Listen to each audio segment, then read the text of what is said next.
Welcome back. So we're less than a month away from the start of the playoffs. The playoffs will be starting April 17th, but also once we get into the playoffs, for teams that finish outside the playoffs, this is where we start to see what the plan is for next year, and it normally starts with either a change behind the bench or some kind of signal about a change in the players on the ice, unless a team feels like, you know what, we're on the right track, we're going to keep going. So what I've got on the board here is teams in the East. Columbus is in this second column. I couldn't fit Columbus into this one. Then you got the West, and you've got Chicago and San Jose over here by themselves, but I swear they're in the West, not in their own conference being started. But what we have here is we have some teams that have been disappointing, some teams that were expected to not be very good, and that plays a role in this, right? So Florida's above the playoff line. 79 points in 71 games. Paul Maurice is the coach. He was only hired in June of last year. Now, I really think that if Florida does miss the playoffs, a lot of blame will be thrown at Paul Maurice. I don't think we would see a change behind the bench in Florida after 1 year. I don't see that. I mean, it's possible. It's happened before. But I don't know, and I don't mean necessarily with Florida. Just we've seen that where a coach may not have a very long stay somewhere. But Maurice, he's got a nice long resume. I get the feeling he probably stays, and if things don't work out in Florida this season, if they do miss the playoffs, maybe we see a change in the players on the ice, and they make some kind of a change of, I don't want to say a change of direction, but just maybe a change of focus. Maybe you look for a different kind of player who will work better with Paul Maurice's systems, right? Because there's been some major upheaval from last year's roster till this year's. You take out Huberdeau, you take out Weegar, you bring in Kachuk. You're seeing a difference just in how that team works, right? And it hasn't benefited Calgary either, the changes that have happened. So this is just part and process of what takes place. But I would think that Florida would look to make some changes. I think Maurice is safe. Now in Pittsburgh, it's going to depend on Ron Hextall. So, of course, if Pittsburgh misses the playoffs, there will be plenty of Penguins fans that say it's time for Hextall to go. Hextall, as a general manager, has never fired the coach. And so the 1 year they missed the playoffs, Mike Sullivan's been there since December 12th of 2015. It is possible Ron Hextall, if he is to keep his job, decides, I'm going to find somebody new to be the coach behind the bench. And if there's a difference in philosophy between the way Hextall's put the team together and the way Sullivan is putting the team together on the ice, and the way that they're making this, the way he's deploying the players, basically, we could see a change behind the bench. Coming back to Florida, that was the reasoning behind firing Gerard Gallant when they left him, with the taxi cab and all that. It was that Gerard Gallant was not using the players properly, as the analytics would state, and because he wasn't following the analytics, he was gone. That didn't go well. So Sullivan, we'll see if he's still around, but I would think in the event that Pittsburgh was to say we're parting ways with Mike Sullivan, some of the teams on this board would be very quick to say, so we want Mike Sullivan. So that could cause a ripple effect through some other teams as well, where a team says we've got to go out and get Sullivan. Peter Laviolette, behind the bench for the Caps, they have 74 points in 72 games. So their hopes are pretty much dashed. They're 5 points out right now. He was hired September 15th of 2020. With the Caps, they sold at the deadline. The Caps are a team that's considered to have somewhat underperformed, depending on what your expectation was of them this year. But if Washington misses the playoffs, it'd be considered a disappointment at the very least. Laviolette, I think he stays. I'd be kind of surprised if he didn't. And then we get to Ottawa, 73 points in 71 games. I think in the event Ottawa misses the playoffs, which looks like almost a certainty, because you have to pass these teams or the Islanders. I didn't put the Islanders on the board. The Islanders are further ahead than Florida, and I figured Lane Lambert's job's pretty safe anyways, because the Islanders weren't in the playoffs last year, and if they're this close, and even if they miss, I don't think Lambert goes anywhere. And I don't think there'll be a big change in the players on the ice either, unless the Islanders were to move on from Lou Lamoriello. But DJ Smith, I think his job may very well be on the line. Keep in mind that new ownership may look to make changes in terms of who's behind the bench. Pierre Dorian's job should be safe, but a new owner, you just never know. You never know when a new owner is going to step in and say, we have to just have a complete and total clean out of all this. This doesn't work. So it is kind of up in the air until the ownership thing's cleared, but I would be very surprised if DJ Smith's behind the bench next season. Don Granato, 72 points in 70 games for the Buffalo Sabres, and by which I mean the Sabres have 72 points in 70 games with him behind the bench. Not that he has 72 points. He's a talented coach. I don't know that 72 points are in the offing for him, but kudos to him if he could. March 27th, 2021, he was hired by Buffalo. I'd be very surprised if a change was made there, because I think Granato's got the most out of Buffalo that he can. You may want to fix some things with Buffalo. I've talked about how entertaining their games are. You might want to drop the entertainment factor a little bit on Buffalo games, by which I mean bring in some better defensive systems and be able to win more games by scores of like 2-1 and 3-1 rather than the 7-4, 9-5 variety. Because once you get to this time of year, those scores are very rare. And in the case of Buffalo, last night they were on the wrong side of one. So they are still allowing way too many goals. And I don't put that on Granato. I don't completely absolve him in this either. But the fact that Buffalo is only 7 points out of the playoffs this late in the season, I would be shocked if they made a change. Derek Lalonde, I can't see anything happening with Lalonde either with Detroit, 71 points in 70 games. He was only hired last year, June 30th of 2022. So honestly, if Yzerman were to make a change, I think it would surprise everybody. Yzerman is not an impatient general manager, which is why he sold at the deadline, understanding that Detroit doesn't have the necessary weapons and didn't have the necessary weapons to compete with a team like Boston or Carolina in the first round, and even them making the playoffs, it looked like a long shot. Even when they were close, the record, the schedule ahead made it look like they were real long shots. And I think he's been somewhat vindicated by their record since the trade deadline, although you could argue as well the record would be better if they hadn't sold at the trade deadline. But at any rate, then you get to Philadelphia, 64 points in 70 games for them. John Tortorella brought in June 17th of, I've got 2020 on there. That wasn't 2020. Nope. So I'm going to go ahead and put the 2022 up there because we know he was just brought in. It's his first season. John Tortorella, honestly, they've got more points with the 64 and 70 games than I had expected. This season's been rough to watch, but I don't put this on Tortorella. I think there will be some big changes with the players. I think the change in general manager is a start, and I think we'll see a lot of players moved out in the offseason. And I think Tortorella's going to have some say in who gets brought in and what kind of attributes he's looking for in players. And I think he's going to be saying, can he block shots? Then I don't want him. If he can't block shots, I don't. Can I teach him to block shots? What do you mean no?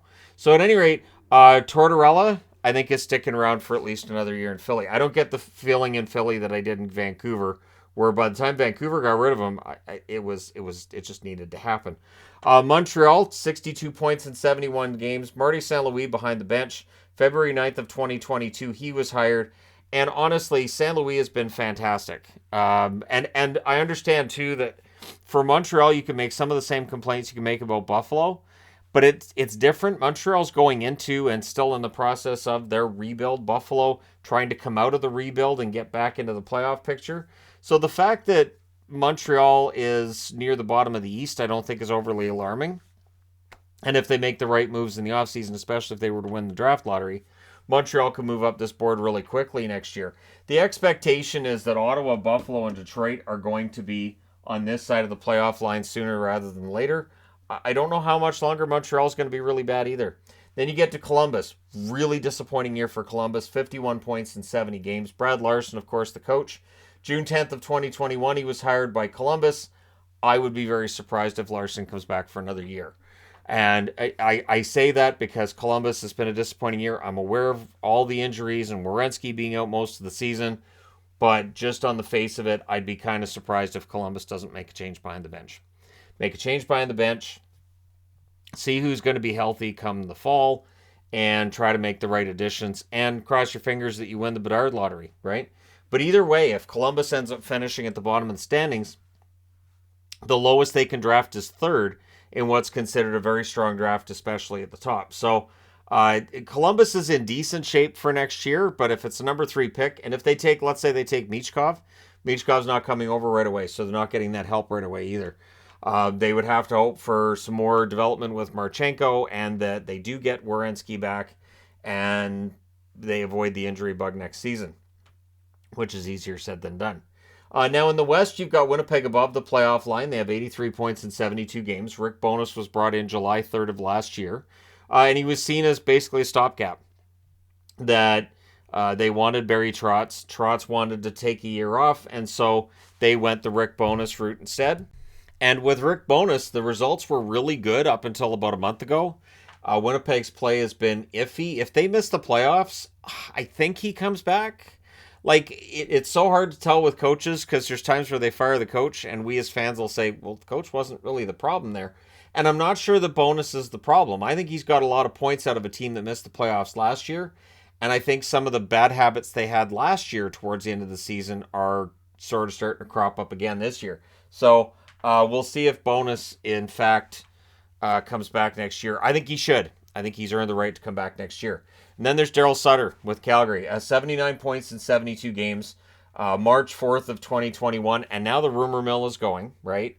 And this really gets fueled by just Daryl Sutter being kind of short with the press and just being kind of ornery and being seen as a throwback. And the fact that when things ended for him in LA, it was pretty bad between the Kings players and their coach. Daryl Sutter, when a team is doing really well, he can be a fantastic coach. And he can be a great coach, but he can also be really tough for a team that's struggling. And with the Flames below the playoff line, and when you look at Huberdeau, whose contract kicks in this summer, right? And you look at Kadri underperforming, and you look at Lindholm underperforming. You look at both goaltenders underperforming, and at some point in time, if you can't move all those players, and spoiler alert, they really can't. They can't just, basically uproot most of the core members of the team. It's very likely, I would think, that Daryl Sutter goes. Now, there's a rumor out there that there's players that wouldn't want to come back if Sutter's still the coach. I do think that probably happens more than we hear about, that there are players who probably get traded because they don't have a good relationship with the coach. I don't think that's something that we hear about that often, but with Sutter, it's shooting fish in a barrel to suggest that players might not be happy with Sutter because, yeah, I get the feeling he's probably pretty miserable when the team's not playing up to their potential. And the Flames aren't, and they're showing once again they have a hard time having two really good seasons back-to-back. Then you get to Nashville, 78 points in 69 games. They're still in the mix. They have 3 games in hand on Winnipeg, and they're 5 points back. So technically, they are still capable of passing Winnipeg if they win those games in hand. John Hynes, the coach since January 7th of 2020, Barry Trotz is evaluating him. And I don't know how the evaluation is going to work considering they sold at the deadline. So they definitely don't have all hands on deck. Plus, there's some major injuries to this team as well. So I don't know that you're getting an accurate look at the team's record as to how they'd play if they were healthy and if they hadn't sold. But he could very well be looking at styles and systems and whether or not he feels like the players have tuned out Hynes, that kind of thing.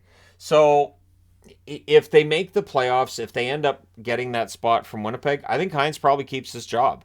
I think Barry Trotz will look at that and say, you know what, he's done well, considering the selling at the deadline and the amount of injuries. If they miss the playoffs, I would give it 50-50 odds. And I say that because Barry Trotz was behind the bench in Nashville for how many years? And it worked. So he may very well view that continuity as being important. And maybe he says, you know what, I'm fine with John Hynes sticking around. Barry Trotz, as a GM, will find out what his personality leads him towards. So whether it's some kind of dramatic moves or just leaving things largely the same as it was through most of his time in Nashville as a coach himself. St. Louis has 68 points in 70 games. Craig Berube's been the coach since November 19th, 2018. I don't think Berube's the problem. I do think there are some issues in St. Louis. Obviously, there's the defense. The goaltending as well, and I understand that there's people who absolutely love Binnington and everything. But there is the possibility that with how well Hofer's played since getting called up, that we may see a 1A, 1B situation in net. But the emergence of Hofer could alleviate some of the concerns in the offseason, where it might be okay. Our goaltending will be okay because if Binnington struggles, we have Hofer. Just like when Binnington had struggles last season, Husso stepped in and played really, really well. And that solves some of the issues this team's had this season. But the blue line is a concern. I don't put that on Berube, and I don't think the team does either. I think he's safe. I would say the team as a whole has underperformed. I'm not going to put it on him. Vancouver, 67 points in 70 games. They've taken a step back this year, when a lot, myself included, felt they'd take a step forward this year. Just didn't work out. Now, Rick Tocchet's been the coach since January 22nd of this year. The team's much better under Tocchet, and so it leaves me kind of scratching my head as to, and I don't just mean their record. It's easy to point at the record, but the team is playing better. You don't get as nervous when they have a lead as you did before. You can see that there's some kind of a structure to what they're doing. And you can see that JT Miller's play has made a complete 180. And so, again, when the news leaked out that they were going to make a change behind the bench, why didn't they fire Boudreau then? Because, again, if the team was going to just tank, then you keep Boudreau to the end of the year and you just say, well, we'll bring Tocchet into a fresh system. And if you're trying to win games and you want to make things better, then you make the move sooner. Because if you feel like the coach is costing you points, you make that move. If you want to hire a draft pick, then again, everything that's been done, we'll see what they do in the offseason. Tocchet's absolutely safe, but whether the team feels like they have to move out some major names or not, we'll find out this summer. It'll be interesting. And then right behind him, Arizona has 65 points in 71 games. That's the reason I'm wearing Coyotes. Andre Tourigny might be the best coach in the NHL at getting the most points out of players who are either, I'm not going to say least talented, because that's wrong, but players who are hardworking and not necessarily that blue chip offensive category of player, where you look at this team on paper and you say, this team might win 15 games, maybe wins 15 games, and instead they're sitting at 65 points, and I think it's because Tourigny has them busting their tails every night, and the work ethic is really strong, and I think the Coyotes, once they've got more talented players in the lineup, once guys like Logan Cooley join this team, they're going to be really fun to watch. That Keller line is fantastic. If you get a second scoring line to go with them, the Coyotes are going to be a really fun, up-tempo, difficult-to-play team with pretty good goaltending. So it's easy to write the Coyotes off because of all the discussion over their building and everything else, but this team could be dangerous as soon as next year, especially if they win the draft lottery. And then you've got Anaheim, 56 points in 71 games. Dallas Eakins has had the job since June 17th of 2019. I think Eakins is probably gone at the end of this year. I don't think that Anaheim's underachieved that much, but I think they have underachieved somewhat, and I think that's part of what plays a role in it. But you also have Pat Verbeek as a general manager, may want to bring in his own guy. General managers will usually have their own guy that they want to bring in, less like the previously aforementioned Rick Tocchet in Vancouver. So Eakins probably on his way out, I would think. Verbeek wasn't committal on keeping him for next year. Just basically, well, we're not talking about that now. We're going to deal with that in the offseason. So Eakins probably on his way out. And then you've got Chicago, Luke Richardson behind the bench, 54 points in 70 games. He was hired June 27th of last year. Luke Richardson's not going anywhere. Chicago, honestly, really has played hard. And they don't necessarily have the talent, but he's able to get the most out of the least. Jared Tenorti is a good example. Jared Tenorti bouncing around, not able to get his foothold in the National Hockey League. But with Chicago this year, he's been good. Dickinson's had a bounce-back year. Lafferty was playing really well for Chicago before the trade to Toronto. I think he got the most out of Kane that he could, but Max Domi was absolutely fantastic in Chicago. Wouldn't be surprised to see him return to Chicago in the offseason, especially if his stats continue to be mediocre in Dallas. They've been mediocre. Now, I think Domi's played well enough for Dallas, but you can see the difference between him getting that prime time under Richardson and now not getting the same under DeBoer and playing a bit of a different role. So I don't think Richardson's job's in any kind of danger. I think Chicago's just going through this rebuild. They've got a coach who's going to get them as many wins as he can, but that's limited when you're seeing, Taves out of the lineup, potentially retiring, and Kane moving on to the New York Rangers. And David Quinn, wrapping this up, 53 points in 71 games for the San Jose Sharks this year. David Quinn's the coach since July 21st of 2022. It would be shocking if they made any kind of change behind the bench. I don't think Quinn's going anywhere. Quinn may very well end up being like a Jeff Blashill type. So Blashill ended up being the coach for Detroit until they're like, all right, well, we're ready to start winning. So, in comes the loan. It's possible David Quinn ends up in a similar situation in San Jose, where when they decide, all right, we're going to start getting better, they go out and get somebody else. Again, a lot is going to hinge on what happens with Pittsburgh. If they make the playoffs, Sullivan keeps his job. We may not see a huge change, but we might. So one thing to keep in mind is, does a team have a disappointing season? I would say Florida to this point, it's been a disappointment by management standards. Pittsburgh, absolutely. Washington, yep. There are excuses and extenuating circumstances, sure, but that's part of what plays a role.